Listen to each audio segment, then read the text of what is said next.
Gobierno de Navarra. Nafarroako gobernua.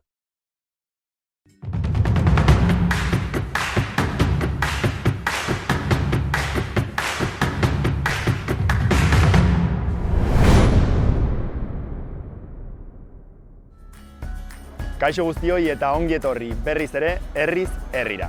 Gaurkoan Irurtzunera etorri gara, Nafarroa garaiko iparraldean, zehatz-mehatz Iruñeko merindadean kokaturiko udalerria.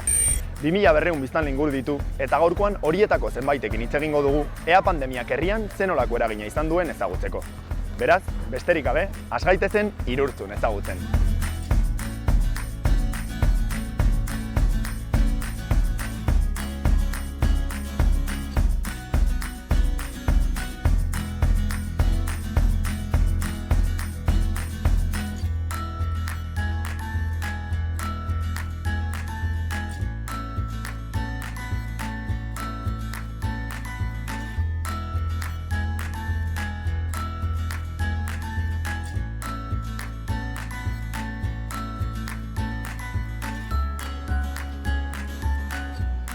Kaixo, egunon? Kaixo, egunon. Barkatu, Mikelen bila nabil. Ni naiz, Zu altzara?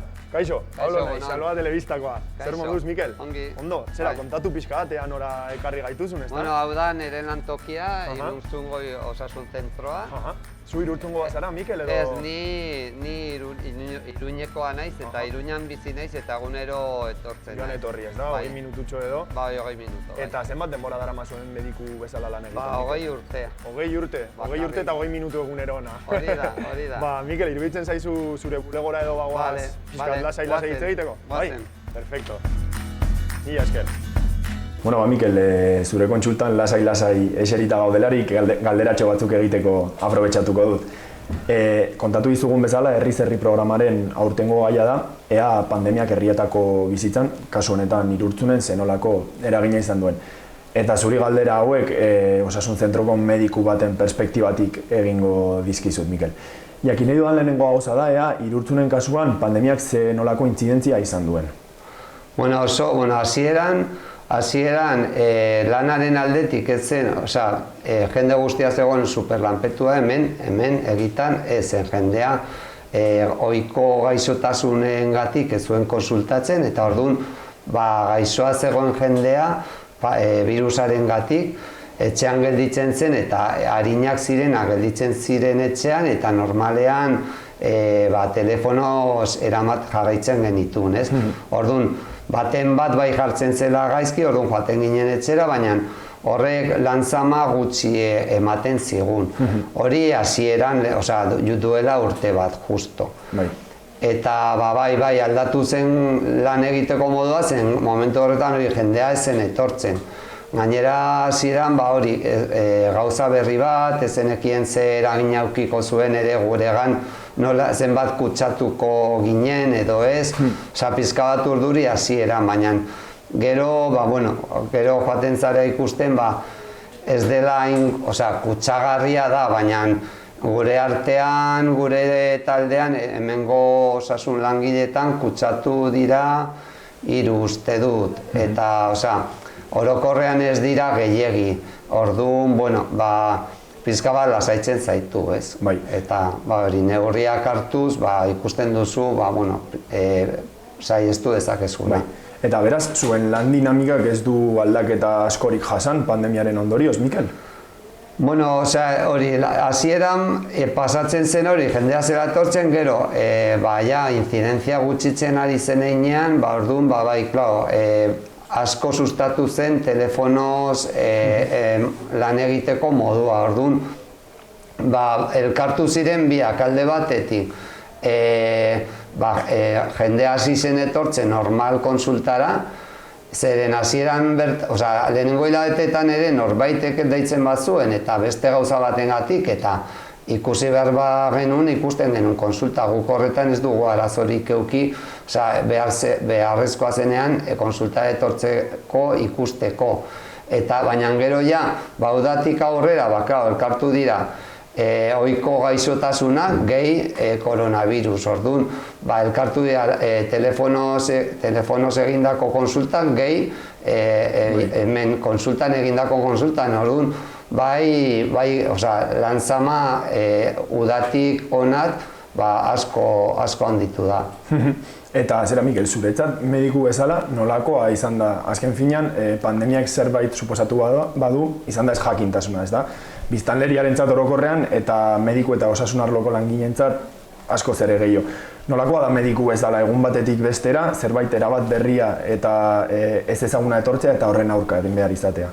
Bari, lehen esan dizun dan bezala, hasieran urduritasuna eta beldurra ez genekilako oso ongi zer egin behar genuen, zenbateraino zen kutsakorra, eta gero, hori, azkenean jendea oso urduri dago, asko deitzen zaitu, argitzeko, egunetik egunera aldatzen ziren gauza asko, lan egiteko modua, eta eske egunetik egunera, eta batez ere joan den urtean, martxoan, apirilean, hasieran, jaia egiten genuen egunero bilera bat osasun zentro guztiek zuzendaritzarekin argibide berriak emateko, eta hori gaur esaten zena bihar ja beste gauza ezberdina zen. Hori, zaila zeren, oraindik handa zaila zeren, naiz eta askoz gehiago ezagutu, oraindik daude gauza askoz ditugula ezagutzen, orduan, zaila. Aipatu duzu, Mikel, jendeak urduri deitzen zuela osasun zentrora zalantzak argitzeko, eta zuek azkenean osasun arloko langileek nolabait telefonikoki bada edo presentzialki bada jendearekin zuzenean lan egiten duzue. Asko nabaritzen zenuten hasierako psikosi orokortu hori, beldur eta urduritasun hori? Hori, jende asko ez zen etortzen, ez zuen ez da deitzen, ikusten zenun ez zen ateratzen etxetik eta ez zuen nahi atera, eta orduan ez zuen ez da deitzen naiz eta gaixorik egon, eta batzuetan ikusten zenun jendearen gaixotasuna, etortzen zirenean ja nahiko aurreratuak zeuden ez COVID baizik besteak, vamos. Beste gaixotasun batzuk dela eta, ezta? Bai. Eta zera, Mikel, zuen kasuan, hitz egiten da asko ere azkenean, eta zuk esan duzu, izan duzuen lan zamari buruz. Osasun arloan lan zama ikaragarria egon da, ospitaleetan, osasun zentroetan, Irurtzungo osasun zentroaren kasuan nolakoa izan da? Pertsonal falta nabaritu duzue, gehiagizko lana edo ondo aritu zarete? Hemen Irurtzunen ondo ibili gara, baina hori, lanzama onditu da, orduan egon gara beti, nahiko tensio askorekin zen ikusten zenun goiza pasatzen zela eta ez zula denbora eman behar lanarekin bukatzeko, baina gure kasuan ez da personal falta nabaritu. Eta zera, Mikel, zuengan, osasun langileariarengan, Irurtzuneko osasun zentroan, nabaritu eginda pandemiaren kudeak eta esperientzia honen ondoriozko zama psikologikoa, nolabait zuengan?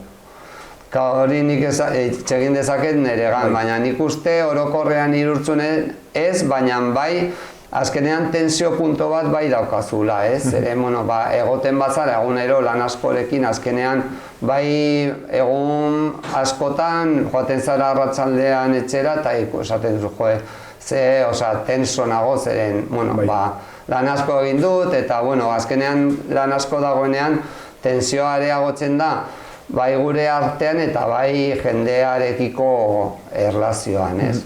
Zu mediku bezala, hasieran, Mikel, beldurrarekin zeuden, guztia hasi zenean? Hasieran, ni lasaia naiz berez, baina momentu horretan, ez zenekien zer pasatu behar zen, orduan, gogoratzen dut kasu bat, joan ginela etxera, Andre batena, gaixotasunarekin zegoena, eta neurriak jarri genitu, baina gero tokatu zitzaigun, bera laguntzea ambulantziaraino, eta jetzi ginen igogailuan berarekin, eta orduan esaten genuen, ez genekien zenbateraino zen kutsakorra, esaten genuen, honetan ja kutsatzen gara, baina ez ginen kutsatu, suertez, eta hasieran, hori beldur hori ez dakizula zer pasatu behar den, eta, baina gero ja ikusten, lasaitzen joaten zara. Urte eta piko daramagu ez da, ohitzeko denbora izan dugu eta pixkat gehiago ezagutzeko. Eta zuri, Mikel, mediku bezala, pandemiaren esperientzia honek zerbait irakatsi dizu? Galdera zaila, beti ikasten duzu zerbait, ez? Orduan, nik ikusi du talde batetik kritika bezala, hasieran jendea solidarioa dela eta Baina beste aldetik ikusten duzu jendea ere oso berekoia dela. Osea, jendeak ikusten du bakarri bere burua. Eta orduan ez da konturatzen nola dagoen jendea eta nola dagoen osasun arloa, ez? Orduan, ikusi du kasu batzutan badagola jende asko oso berekoia dela.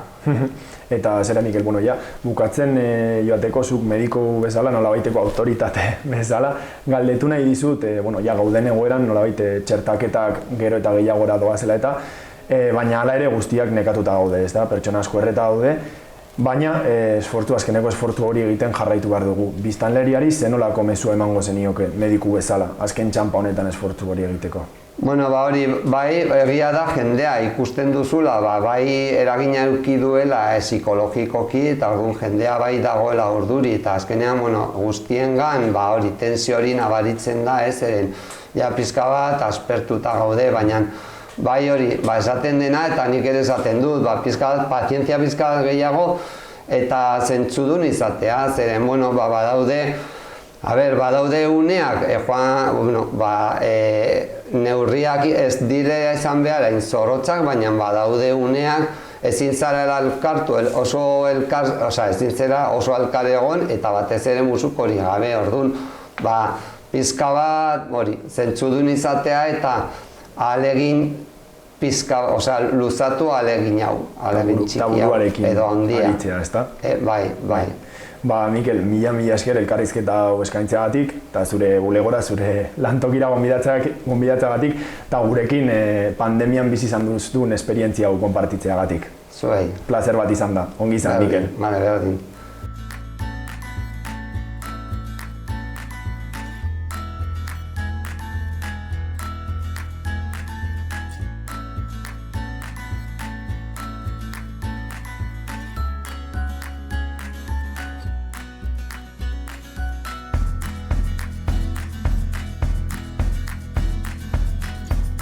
Kaixo, Garazi.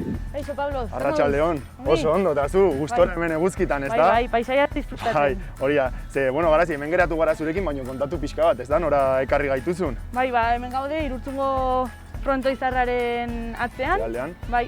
Hor plaza dago, ez da? Bertakoa plaza nagusia da. Frontoia eta plaza. Zu hemen goa zara, betidanik Irurtzungoa, Garazi? Bai, jaio nintzenetik hemen. Eta gogorreko partaidea ere zara, ez da? Hori da. Horri buruz galdetzeko pixka bat, iruditzen zaizu ersetzen bagara hemen? Vale, perfecto. Venga, perfecto. Garazi, hemen lasai eserita gaudelarik galderatxo batzuk egiteko aprobetxatuko dut. Gogorreko partaidea zara, eta jakin nahi duana Garazi da, gogor zer den eta noiz eta nola sortu zuen, ez da? Bale, gogor langileon defentsa antolatua sortu genuen duela urte bat, justo oraintxe bete dugu urtea. Eta jaio zen beste dinamika batzuetatik. Orduan, hasiera batean, hasi ziren Sakanako IA eta GKS-ren artean testigantza kanpaina bat egiten. Bai ikastetxetan eta kalean ematen ziren gertakizunen inguruko testigantza jasotzen. Eta beste aldetik zegoen Jatzarradi dinamika, Irurtzun Arakilgo Gazte Asanbladak sortu zuena. Eta bertan sortu genuen blog bat, pandemiak sortutako desinformazio edo zalantza guzti horien aurrean erramientak izateko. Eta pixka bat horren batasun bat eman zen eta sortu genuen gogor. Alde batetik zeuden, gaunden Sakanako hainbat herri, eta gero aparte ere Larraungo kide batzuk. Eta gogor sortu genuen, langileriaren defentsa antolatzeko erraminta bat bezala, eta bertan lanlerro bat ireki genuen, horrekin jarraitzen dugula, elikagai bankua, oinarrizko behar izanen elikagai bankua izango zena, eta hortan... Zenbat gazte zaudete gogorren barruan, Garazi? Egongo gara 80 bat edo, herri guztiak kontatuta, bai militante eta voluntarioak. Eta demanda asko dauka zuen ekintzak? Momentu hauetan badaude lotea jasotzen, elikagai lotea jasotzen, 76 pertsona. Ez dakit orain momentu hauetan zenbat familia diren, baina hori. Eta gero badaude beste 33 lista de esperan edo. Bai. Eta zera garazi nola egiten duzu elikagai bilketa hori? Jendearen donaketen bidez eta edo nolakoa da? Bai, bilketa egiteko jartzen ditugu postuak larun batero goizetan, herri guztietan. Etxarrin, Lakuntzan, Irurtzunen, Larraunen Lekunberrin, eta gero Araitzen, Betelun. Bai. Eta zuen esperientziak esatizue jendea horrekin kontzientziatuta dagoela edo nolakoa da egoera oraintxe bertan?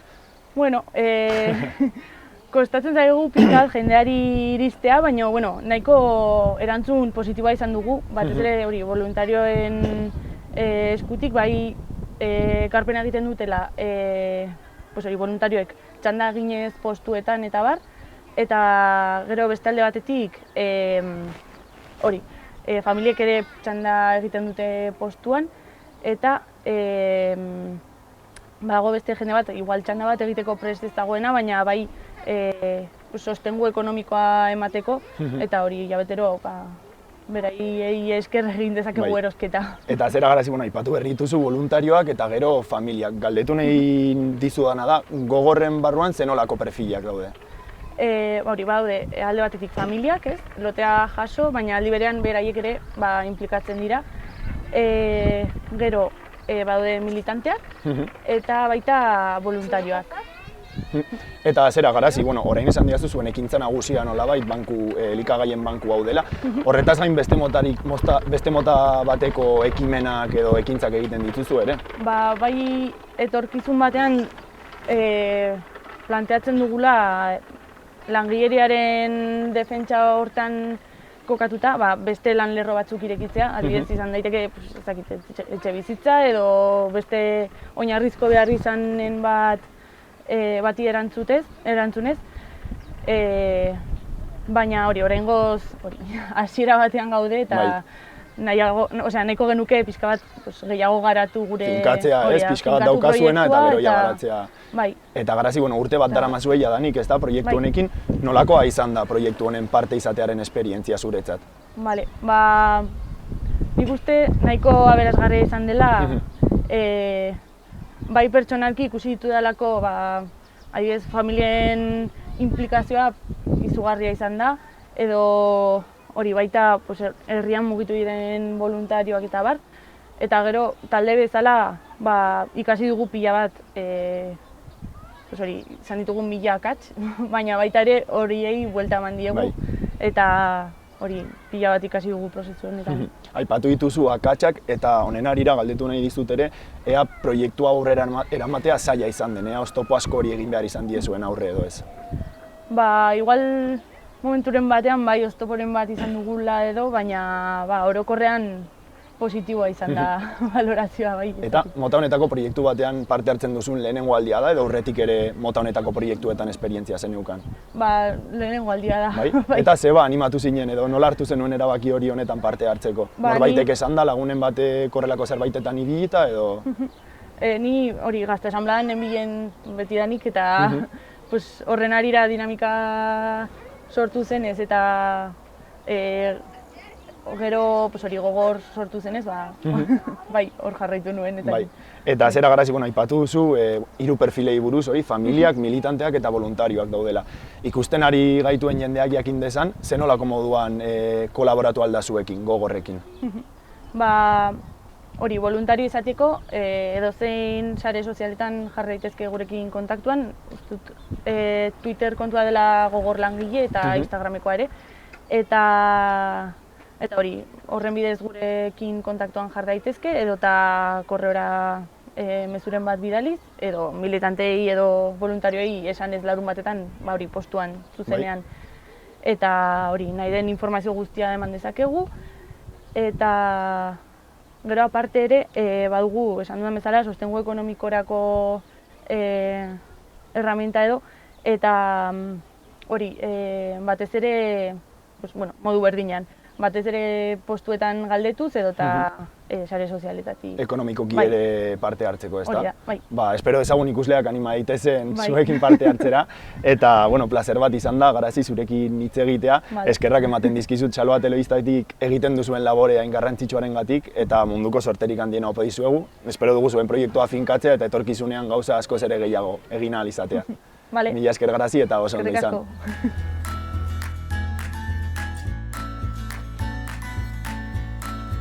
Kaixo Marta, Kaixo, Pablo, Arratsaldeon. Oso ondo eta zu, ze hemen lasai itzaletan, ezta? Bai, atxalde pasa. Bai, ze, hemen geratu gara zurekin, baina kontatu pixka batean ora ekarri gaituzun. Ba, da, Irurtzungo Alde Zarra. Alde Zarra, bai? Bai, eta, bueno, ba, kontatuko dizut pixka bat. Bai, hori da. Paseotxo bat ematera Bai, goazen. bagoaz eta kontatzen didazu pixka bat. Bai, joango gara Alde Zarretik eta ikusiko duzu dena. Perfecto. Zu betidanik hemen goa zara, Marta, Irurtzungoa? Bai, bai, Irurtzungoa, betidanik, bai. Eta zertan ari zara oraintxe lan egiten, ikasten edo... Pues bitan. Jo, bietan, eh? Bai, nago ikasten psikologia Aha. unibertsitatean, eta nago ere bai lanean diskapazitate zentro batean, Iruñean. Eta unibertsitatean ze UPNan ikasten duzu edo distantzian edo... distantzia, bai. Aha. Eta zer modu psikologia distantzian ikastea? Ba, oso gogorra, bai. Gogorra, ezta? Izan behar duzu Bai. disiplina handia...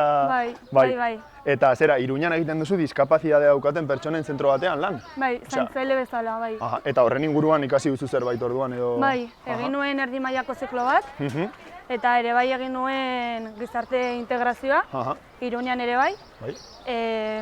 Eta, bueno, hartu ninduten lan egiteko, ja daramat 2 urte lanean bertan, Aha. así que gustora. Gustora, bai, ez? Bai, bueno, konfinamendua izan zen bastante gogorra, Bai. egon nintzelako positiboekin lan egiten, Joe, bai. eta orduan, bueno, bai, izan zen gogorra eta nire ikuspegia ere Covidaren aurrean izan zen ezberdina ere, bai. Nolabait zuzenagoan bizi zenuen zuk, ezta? Bai, pues, bai. Gainera gure turnoak ziren bastante dira bere 7 egunetakoak. Aha. Osa, 7 egun jarraian lan egin eta gero Bai. festa egunen batean edo... Bai. Eta orduan da bastante kainero eta hori, Bai, ez. 8 ni nago umeekin lanean. Orduan 8 umetatik 6 eman zuten positibo. Joe, Eta orduan, hor egon ginen epia jartzen, bai. betaurrekoekin, pantailak, maskarilla, musukoarekin, guztiarekin, bai. Osea, nabaritu zen pandemiaren ondorioak zuk lan egiten duzun zentroan, lan gehiago, estres gehiago eta... Bai, gainera enpresak jarri zizkigun laguntza psikologikoak eta... Ze baino langileentzat eta... Bai. Aha. Orduan nahi zuenak edo laguntza behar zuenak bideratzen zuten psikologaren gana. Osea, beraz, nabaritu egin zen zama psikologiko hori Bai, pandemiaren bai. ondorioz langileetan eta... Asko, Aha. bai. Eta zera, Marta, zure pandemia pertsonalki nolakoa izan zen? Gutxenezu konfinamendu totala ez zenuen izan, ez? Lan egiten bazenuen, Bai, baina horretaz aparte hori, nola bizi izan zenuen zu pandemia? pues gogorra. Bai, naiz eta lanera atera, pues azkenean lanean lan zama asko zegoen, Bai. estres ugari, orduan etxean nabaritzen nintzen oso lasai, gustora, bai, baina hala ere izan zen oso gogorra. Bai. Etxean egonda, ezin atera, ezin deskonektatu. Lanera bai, baina, Bai, gainontzeko guztia ez, bakarrik lan egiteko. Uipa, markatu txiki. Ja, joe, menos mal. Guazen elkarrizketarekin jarraitzea, hori. Marta, istriponen ondoren. Bai. Zera esan behar nizun, bai, suposatze dut hori, gogorrena izango zela zentroan zure lanean hasiera, ez da? Orain egoera ja lasaiago dago. Bai, klaro, langile guztiak gaude txertatuta, eta orduan haiek ere bai.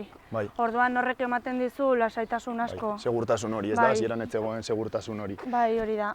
Eta zera, zu, Marta, hemengo Irurtzungo gazte bezala, Bai. ez arlo honetako langile bezala, nola bizi izan duzu pandemia? Ba, pandemiaren ondoren egia da gazte askok geratzen garela hemen. Igual pandemia aurretik joaten ginen Iruñera, pasatzen genuen arratsaldea bertan, eta gero igual afaldu, juerga egin, eta hola. Baina oraingo egoera dela eta geratzen gara askok Irurtzunen, eta alde horretatik nabari da pues herria dagoela oso bizirik alde Giro horretatik. gehiagorekin, ezta? Bai. Eta zera, osea, nolabaiteko batasuna dago, Irurtzunera ere ondoko herrietako jendea hori ere da. etortzen da? Bai, asko pues, kuadrillak hemen daukate, pues, herri txikitako jendeak pues, dauzkate kuadrillak hemen. Orduan ere bai elkartzen gara herri ezberdinetako jendeak. Eta zera, Marta, galdetu nahi dizut, gazte bezala, Irurtzungo gazte bezala, azkenean, bueno, badakigunez, gaztei askotan pandemian erru asko botatzen digute, ezta? Esaten digute Bai. erantzukizunek gabe jokatzen dugula eta horri buruz zer iritzi daukazuzuk? Bueno, pues kontraesan asko dauzkat, porque, claro, egia da, pues, ulertzen dudala, pues, gazteok ere bai behar dugula, pues, dibertsio puntu hori, eta azkenean, bueno, nik pues, pertsonalki hori ez dut asko nabaritzen, baina ulertzen dut igual 18ko nerabe batek dagoela... Hasi berri duela bere bizitza, ez da? Hasi berria dela eta hori pues, behar duela esperientzia horiek. Bai. Baina beti ere buruarekin eta segurtasunez eta bueno, behar diren gauzekin. Bai, eta zera, Marta, bueno, badakigunez ere, azkenean gazteen egoera zaila da, pandemiarik gabe. Pandemiak uste duzu ondorio asko izan dituela lan arloan eta guzti horretan gazteen kasuan, are zailagoa dela pandemiaren ondorioz lan aurkitzea eta... Nik uste dut baietz. Hori, pues, gainera ikusi denez lehen aipatu duzun bezala errua ari zaiela gaztei botatzen, pues, nik uste dut enpresek ere hori ari direla baloratzen eta nik uste dut oztopo gehiago jartzen ari direla pues, lan bilaketa hori eta lanari aurkitzeari eta hori. Bai. Irurtzungo kasuan gazteak hemen geratzen dira lan aurkitzen dute eremu honetan edo Iruñara eta joan nahi dira? Pues nik uste dut denetarik dagoela, porque hori hemen dago eskola bat, baina bakarrik bigarren DBH arte eta gero ja joaten gara Iruñera. Orduan Iruñan, pues, segun eta ze gazte pues, egiten dute pues, erdi mailako ziklo bat eta erdi mailako ziklo bat edo goi mailako zikloak eskaintzen dituztenez praktikak pues, asko geratzen dira edo Iruñan praktiketan ondoren lana bertan egitera. Lana bilatzeko, ez da? Bai. Baina batzuk ere bai daude lanean hemen Irurtzunen. Bai, baina gehienak Iruñan, nik esango nuke bai ez. Osea, lan aukera gehiago daude Iruñan Irurtzungoentzat Irurtzenen baino. Bai, egia da Irurtzunen industria asko dagoela eta ere egin dezakegula lan hemen, nahi duenak. Baina nik uste dut Iruñan pues, enpresa gehiago daude eta... Marta, zera, hemen ikusten dut, hau aipatzen ari zenuen eskola da, zuek hemen ikasi duzu edo... Bai, hemen ikasi dugu, bai. Osea, bigarren DBH arte hemen euskaraz eta gero... Bai, nik euskaraz egin nuen ikasketak, baina ere dago gaztelaniazko, bueno, bai, eskaintza. Eta zera, bueno, Marta, lehen esan didazu, pandemiaren ondorioz, gutxienez hemengo gazteak hemen geratzen direla, ezta? Galdetu nahi nizun ere, azkenean herri guztietan, herrikoak ez diren, baino herrian etxea daukaten gazteak eta pertsonak daude. Nabari egiten da pandemiaren ondorioz, hemengoa ez den baino hemen etxea daukan jendea gehiago etortzen dela, igual herria gehiago baloratzen duela, eta? Bai, nik hori ere ikusi dut, pues Iruñan igual bizitzen den jendea, hemen etxea duela eta asteburutan hemen etortzen dela eta hola. Eta gainera, nire bizilagunak daukate etxe bat bakarrik udan eta etortzen direnak eta pasaziren konfinamendua hemen. Bai ez. Así que izan zen hori, baloratzeko, herria baloratzeko asko. Osea, gutxienez pandemiak onura bat izan du eta hori da herriko giroa eta gazteak onera gehiago etorri direla, ezta? Bai. Eta bueno, gainera orain uda datorrela eta restrikzioak eta kentzen ari direla, espero dezagun uda gehiago disfrutatu ahal izatea, ezta? A ber, espero dugu. Hori da. Ba, Marta, mila esker elkarrizketa hau eskaintzagatik eta zure herria pixka bat eskaintzagatik eta bueno, munduko sorte guztia opa dizut zure lanarekin eta psikologia karrera horrekin. Eskerrik asko. Oso ondo izan, Marta. Berdin. Mila esker. Aio. Agur.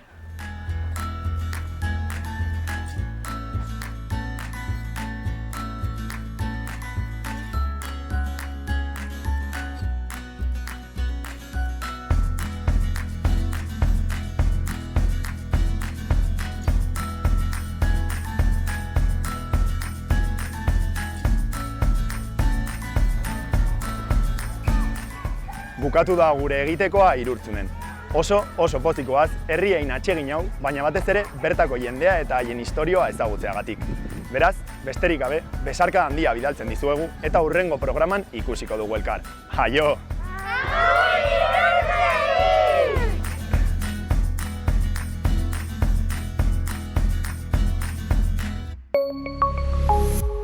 Gobierno de Navarra. Nafarroako Gobernua.